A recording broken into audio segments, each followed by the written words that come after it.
rules that you should have in your business to ensure that you won't cross your business. If you follow these rules, it shall be well with you. Let's get into the video.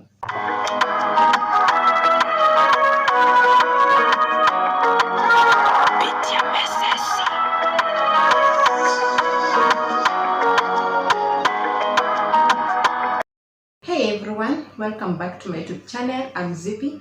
Thank you so much for tuning in. It's been a minute since I uploaded a video, but I'm back.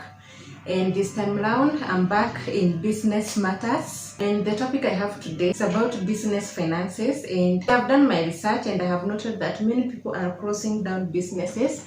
And in this video, I want us to discuss what you should do or the rules that you should have in your business to ensure that you won't cross your business. We will be talking about 5 rules of business money. And the first one is, you may not be having a good money structure. About money structure or system, how to track the money that you are getting from that business that you are doing. As an entrepreneur, you should be having a good system to track the money that is coming in and the money that is going out, and also discover some loopholes. If you don't have good money structure, you'll find your business sinking down or you're not getting good money as it should be. So that is one bit that I have noted, and as a good entrepreneur, you should have a system that track your money. Another rule that you should imply in your business is not receiving money in your personal M-Pesa line. As a good entrepreneur, you should separate your business money from your personal money. This will prevent you from using business money with your personal needs. And if you separate that money in a different account, maybe a bank account or a different M-Pesa number, it will be easier for you to track the money, how the money that is coming in, the money that is getting out, the expenses, the earning. And the earnings you may know by calculating what you are getting. You deduct the deductions or the money that is going out. Now what you are left with, that is the earning. If you're using one M-Pesa line, you may find that there are some needs that arises. You may find yourself you have sent the business money to cater for a certain problem which wasn't planned for. So to ensure that that money is not mixed up, you should have separate lines. You can open a bank account with the name of your business as a business account if you have registered one, and if not, you can just open an account and direct all the business's money to that account, and that will be easier for you to track each and every transaction that will be done. You can also get M-Pesa statements or bank statement so that you can go through whatever you have done and also analyze the earnings of that business. Another reason that your business is not growing is not calculating your numbers. This is not analyzing whatever earning you are making from that business.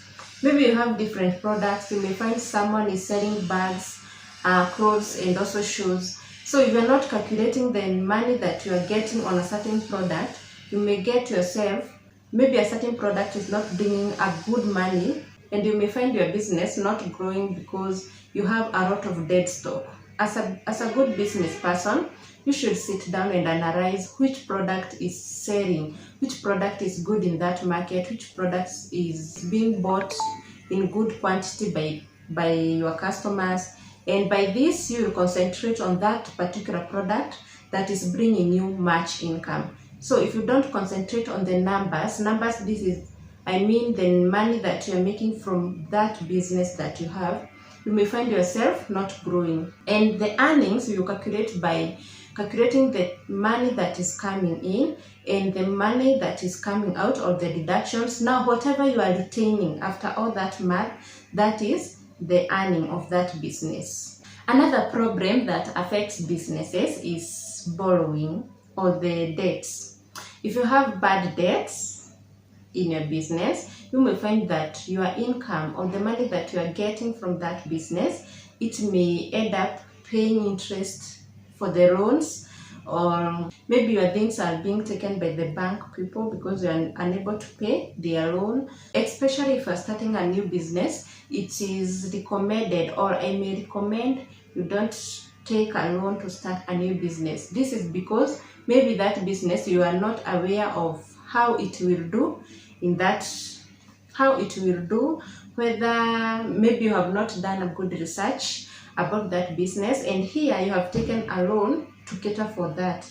And this, you may find yourself that the business is not picking well as you thought, and this may result in the small money that you're making, it will go, or it will end up paying loan interest. Another thing or another mistake that we make on that debt side is taking huge loans that maybe the business won't be able to cover, or maybe the business won't be able to pay. Also, another thing is taking huge loans with high interest rates. Anytime you are taking a loan, make sure you sit down before you sign that document. Look at the interest rate of that loan.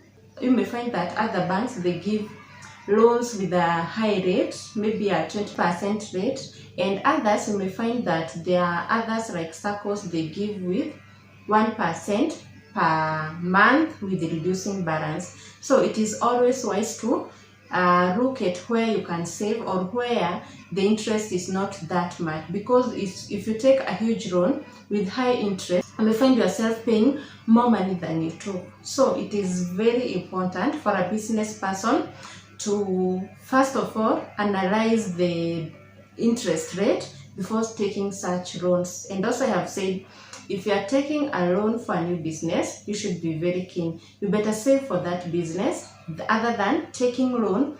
Another thing that may make your business not to grow is not prioritizing savings. You should have a saving plan. As a business owner, whatever you get, don't spend everything, because at some point you may find that you are needed to restock that business. You need to expand, and if you have been spending all the money that you have been earning, you won't be able to expand your business. So I urge each and every person who has a business, you should prioritize savings. You may save in a SACCO or a money market fund where your money is growing. Also, if you have a registered business, you should have a good auditor who should calculate your earnings and the money that you should pay taxes. Remember, these people, the KRA people, may be on you if you have not done good research on how much you should pay, how much your income is. You may find yourself paying a lot of money as tax, which is not recommendable. So you should have a good auditor who will be calculating for you whatever money you are getting, whatever money you are retaining in that business, so that you can know how much you should pay as tax.